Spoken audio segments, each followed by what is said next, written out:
दोस्तों, आज की कहानी है। जब पत्नी को हुआ अपने बांझपन होने का दर्द, तब पति ने पत्नी के साथ क्या किया। कहानी पसंद आए तो वीडियो को लाइक और सब्सक्राइब जरूर करना। अरे, ऐसे उदास क्यों बैठी हो? उदास बैठी शिखा के कंधे पर हाथ रखते हुए अभय ने पूछा। अपने मनोभावों को छिपाते हुए शिखा हड़बड़ाकर उठी। कुछ नहीं, ऐसे ही बैठी थी। आपके लिए चाय बना दूं? शिखा के माथे पर खिंची लकीरों को देखकर अभय को अंदाजा तो हो गया था कि कोई तो विशेष घटना घटित हुई है।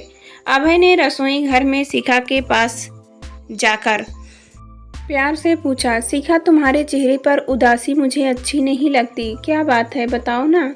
अभय ने प्रेमपूर्ण स्पर्श ने जैसे उसके तपते मन पर बर्फ सी रख दी। शिखा की आंखें पिघल उठी। क्या मैं इस कलंक से मुक्त नहीं हो सकती? अभय अभय उसके दिल की बात समझ गया। उसे सोफे पर बैठाया, खुद ही दोनों को चाय कप में पलट कर लाया और फिर प्रेम से पूछा, क्या हो गया आज जो तुम्हारा दिल इतना भर आया है? क्या घर से फोन आया था?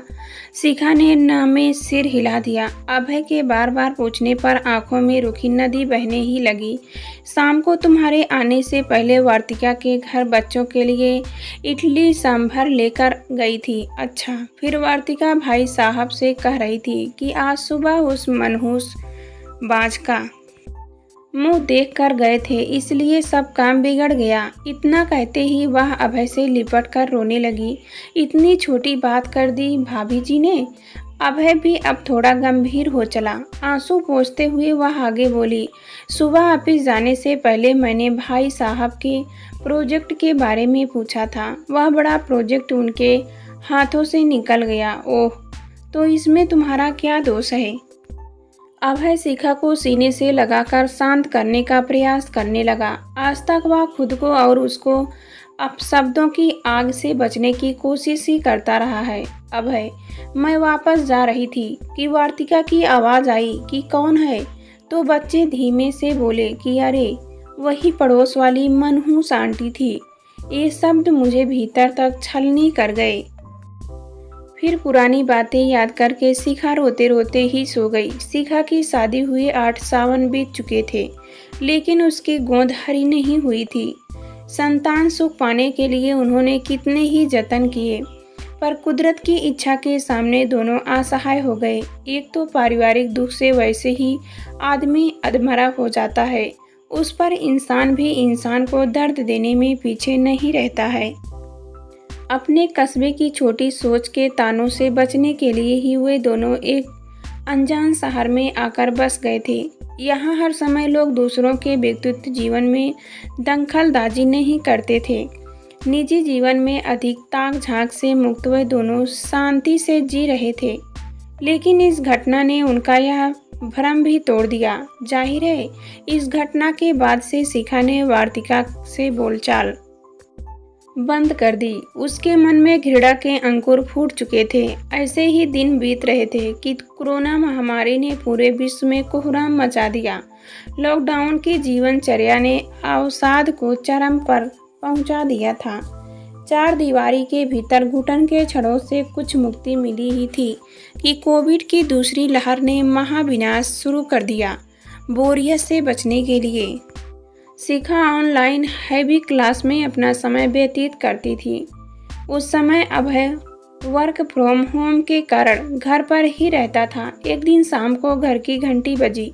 इस समय कौन होगा, यह सोचते हुए अभय ने दरवाज़ा खोला।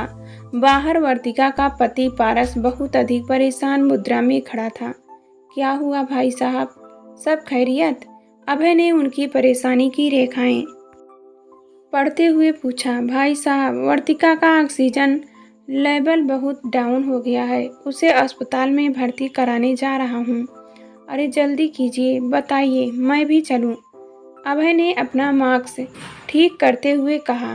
पारस ने हाथ जोड़ते हुए कहा, भाई साहब, घर में दोनों बच्चे अकेले हैं, आप और भाभी जी उनका ध्यान रखिएगा। जी जरूर, आप निश्चिंत रहिए। भाभी जी को जल्दी अस्पताल पहुंचाइए। अंदर शिखा दोनों की बातचीत सुन रही थी। पारस के जाते ही उसने तुरंत अभय को टोका। आप भी कितने नासमझ बनते हैं। वर्तिका को कोरोना है। घर के सभी सदस्य संदेह के घेरे में थे। हम क्या मदद कर सकते हैं? अरे ऐसी समस्या आई है, मदद तो करनी ही होगी। अपने दुनिया भर के राइस रिश्तेदारों को गाना गाते हैं, उन्हीं को बुला लेना। तुम भी कैसी बातें करती हो? इस लॉकडाउन में कोरोना के डर से कौन रिश्तेदार आ जाएगा? शिखा का तो रत्ती भर मन नहीं था, लेकिन अभय की नाराजगी के आगे उसकी एक नहीं चली। वह फोन पर पारस से कुशल क्षेम पूछता, वह भी शिखा को बिल्कुल पसंद नहीं आ रहा था। 2 दिन ही बीत पाए थे कि पारस की रिपोर्ट भी कोरोना पॉजिटिव आ गई। अब तो स्थिति बहुत खराब हो गई। कोई रिश्तेदार मदद को आ नहीं पाया। उनकी दोनों बच्चों दिव्यांश और सृष्टि की देखरेख की जिम्मेदारी अभय ने ले ली। शिखा को यह सब फूटी आंख नहीं सुहा रहा था। इसी कारण दोनों के बीच तल्खियां भी बढ़ गई थी। शिखा जब भी दोनों बच्चे को खाना पैक करती तो उसके घृणास्पद हाव भाव से अभय का मन खिन्न हो जाता। वह वार्तिका को निशाना बनाकर कुछ न कुछ बड़बड़ाती ही रहती। इसी कारण बच्चों की रिपोर्ट निगेटिव होने के बावजूद अभय उनको घर नहीं लाया। अभय ने अपने दिन स्वयं पर निमंत्रण करते हुए शिखा से बच्चे को घर लाने का अनुरोध किया। उसने उसकी मनोदशा समझते हुए प्यार से समझाया, देखो शिखा, हमारे कर्म हमारे साथ हैं और दूसरे के साथ हमें अपने खाते में अच्छी चीज़ें रखनी है या दूसरों की तरह कंकड़ पत्थर। शिखा ने अभय की बात का जवाब नहीं दिया। अभय ने मोबाइल में दिव्यांश और सृष्टि का वीडियो दिखाया जिसमें वे मम्मी पापा से रोते हुए प्यार जता रहे थे और जल्दी सही होने की मनोकामना कर रहे थे। उस वीडियो को देखने के बाद शिखा एकदम चुप हो गई और चुपचाप खाना बनाने लगी। उस रात वह सही से सो नहीं पाई।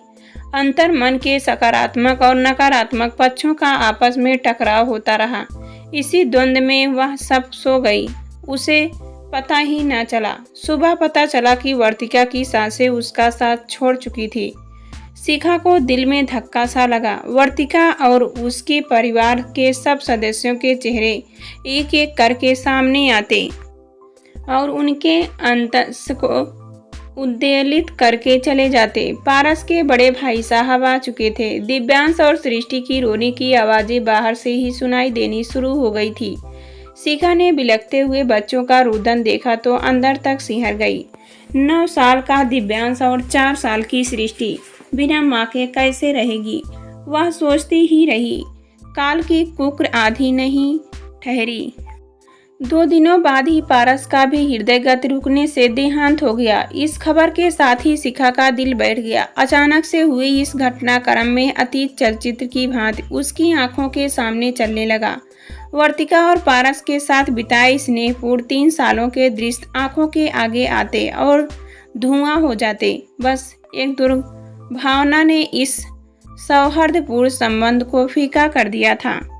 बच्चों को अपने माता पिता से आखिरी समय मिलना भी नसीब न हो सका। संवेदनाओं में डूबी शिखा निकलते बैठते खिड़की से वर्तिका के घर को ही ताकती रही। शाम को उदासी भरी खामोशी तोड़ते हुए उसने भरी आंखों से अभय को देखा और कहा, अभय, वर्तिका के परिवार पर जो बीती उसने मेरा मन बहुत झकझोर दिया है। क्या कर सकते हैं, हम सब बेबस हैं। अभय ने आंखें बंद करते हुए कहा, अभय, मैंने बहुत सोचा तो पाया कि अब उन बच्चों का कोई भविष्य नहीं है। शिखा, ज्यादा परेशान मत हो, हमारे बस में कुछ नहीं। शिखा चुप हो गई। क्या कहना चाहती हो तुम? क्या हम दोनों बच्चे को हमेशा के लिए अपने पास नहीं रह सकते?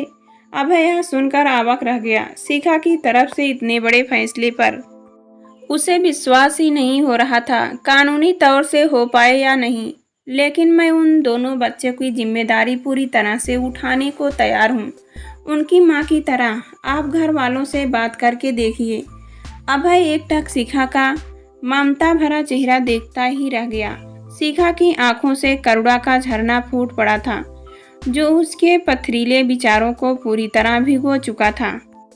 आज तो अभय की आंखों में भी पानी की बूंदें उतरने लगी। समय की गर्म आंच में शिखा के मन के सभी बुरे भाव जल चुके थे। अब उसके आंचल में केवल ममता ही ममता भरी थी, जिसने उसे 2 बच्चों की मां बना दिया था।